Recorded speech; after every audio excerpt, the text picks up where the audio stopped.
with you tonight. It's a story from the Talmud about a man who was throwing stones. And he was throwing stones from his property and he was putting them into the public domain. A holy man came along, and this holy man said to him, "You scoundrel, why are you throwing stones from property that is not yours and putting them into property that is yours?" This was a very strange thing for the holy man to say. And our man who was schlepping stones laughed at him and thought to himself, what a fool that guy was. Well, a little while later, that man's fortunes turned, and he was forced to sell his field. And a little while later, he found himself walking along in that very same public domain. And as he walked, he tripped on the stones and fell.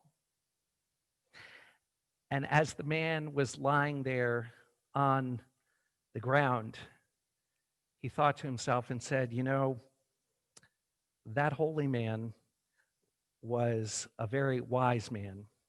He spoke well to me when he said, "For what reason are you throwing stones from your property, that is, from property that's not yours, into your own property?" That's where the story ends in the Talmud. You first hear that story, and the words of the holy man sound silly. And you say the holy man misunderstood what he was seeing. The guy was taking stones from his own property and putting them into property that he did not own. He wanted a good backyard for himself. So what was that holy man talking about? And only at the end do we who hear the story, like our stone thrower in the story itself, only in the end do we understand the truth and the wisdom of the holy man. The homeowner, our stone thrower, stumbles figuratively. His luck changes and he loses his field. And then he stumbles literally. And only through that dramatic irony do we understand the moral of the story. He arrives as he's laying there on the ground to a moment of realization and enlightenment. That holy man really was holy, and he was right. Now, there are a few different morals to the story. One simple one is don't disrespect public property. We are all connected. As the new year begins and wildfires rage in the West and the tropics churn with hurricanes, we are reminded anew of how we are all impacted by what happens when we disrespect and disregard the public property, our environment.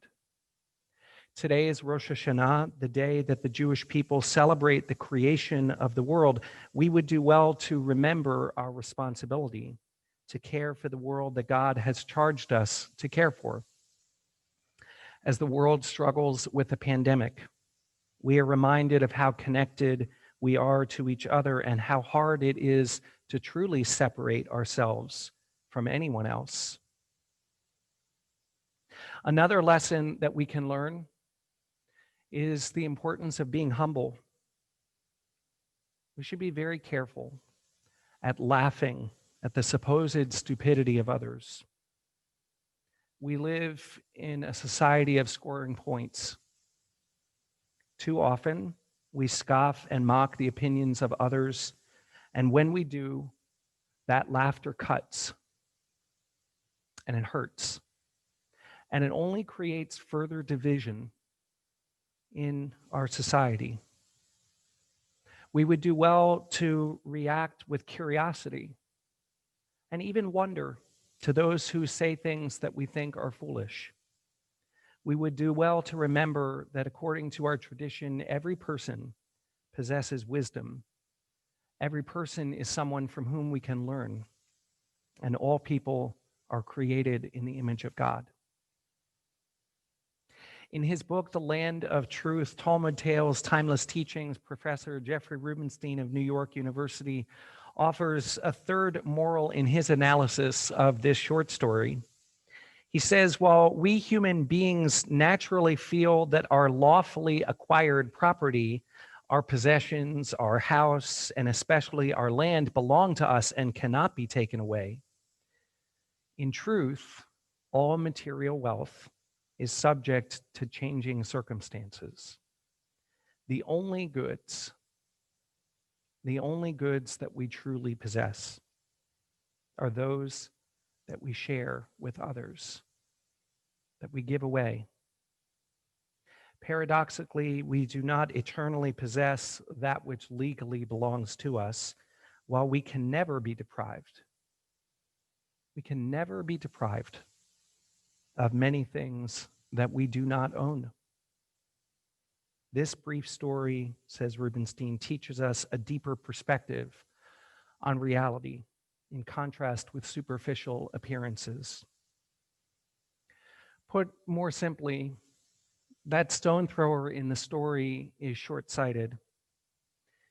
He walks through the world and thinks that things are as they first appear, while the holy man views the world through the lens of eternity. Rabbi Nachman says that on Rosh Hashanah, a bridge is created by the shofar between us and heaven. It's a day in which we're given the opportunity to look back on the year and to ask what it looked like. What did it look like from God's perspective? What did it look like through the lens of eternity? Were we kind when we could have been cruel? Did we give away enough things to those who need? If we played a video of our lives, would we look back and be proud of each moment? Because tomorrow Eric will sing so beautifully, V'chotam yad kol adam bo, that each one of us through our lives is signing and writing in the book of life. What have we written? What have we done?